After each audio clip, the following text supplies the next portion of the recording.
आज मैं अपनी बेटियों से कुछ खास बातें करना चाहता हूँ, कुछ सिखाना चाहता हूँ, कुछ समझाना चाहता हूँ। बेटियों के तौर पर तो तुम बहुत प्यारी हो, मुझे बहुत प्यार करती हो और मुझ पर विश्वास भी तुम्हारा अटूट है।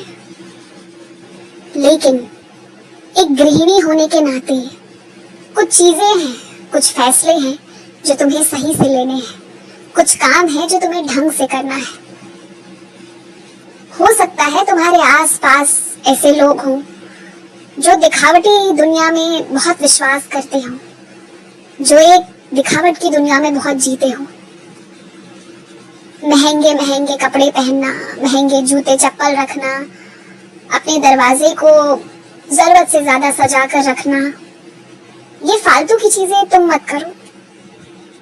अगर तुम्हें सजाने का शौक है ना, तो पौधे लगाओ। कुछ पौधे ऐसे भी होते हैं जिन्हें तुम घर के अंदर रख सकते हो, और कुछ पौधे ऐसे भी हैं जिन्हें धूप की ज्यादा जरूरत होती है। तो उस प्रकार तुम अपने पूरे घर को सजा सकती हो। तो क्यों ना तुम उसे करो, इससे इस पर्यावरण को भी कल्याण मिलेगा। और रही बात खूबसूरती की, तो वो बहुत सुंदर लगेगा। दूसरी ओर अपने घर पर जरूरत से ज्यादा कपड़े खरीदने के लिए बेकार बेकार की सामान, डब्बे, ये वो इधर उधर की चीजों में कभी भी पैसे खर्च मत करो। तुम्हारे पास वैसे ही बहुत कुछ है। अब जरूरी ये है कि अपने भविष्य के लिए बचत करो और सामान वैसा लो जिसका मोल 10 साल बाद भी कम ना हो। तुम समझ सकती हो मेरे इशारे, तुम पढ़ सकती हो मेरे मन। समझो इस बात को। ये दिखावटी दुनिया में घुसना बंद करो। मैं जानता हूँ कि मेरे सारे बच्चे इस विश्वास पे जीते हैं कि जिस दिन जरूरत होगा बाबा खड़े हो जाएंगे, और ये बिल्कुल सही है। जिस दिन जरूरत होगी उस दिन इस झोली से तुम्हारे लिए अमृत ही अमृत निकलेगा।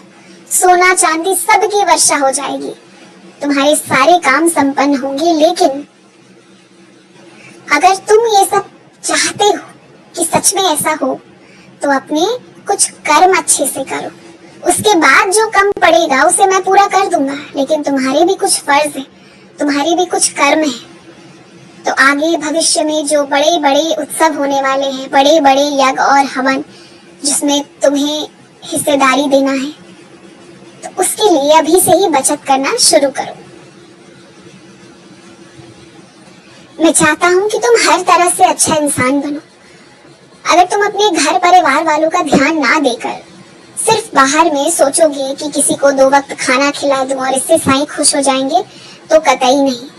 हाँ, मैं अन्नदान से बहुत खुश होता हूँ, लेकिन अगर तुम अपने घर परिवार वालों की रोटी, कपड़े, छत छीन कर किसी और के साथ ऐसा करोगे, तो ये मुझे खुशी नहीं मिलेगी, क्योंकि तुम अपने कर्म गलत करते जा रहे हो। इसलिए जरूरी ये नहीं है कि तुम 100 लोगों की मदद करो। एक की भी करोगे तो मैं बहुत प्रसन्न होऊंगा, लेकिन इस तरह करो जिससे कि तुम्हारे परिवार वालों की भी जरूरतें पूरी हो और बाहर के लोगों की भी जरूरतें पूरी हो। सब करो, अच्छे से निभाओ, हर रिश्ते को निभाओ। किसी एक को ज्यादा और किसी दूसरे को कम ऐसा मत करो। खुश रहो, सब अच्छा होगा।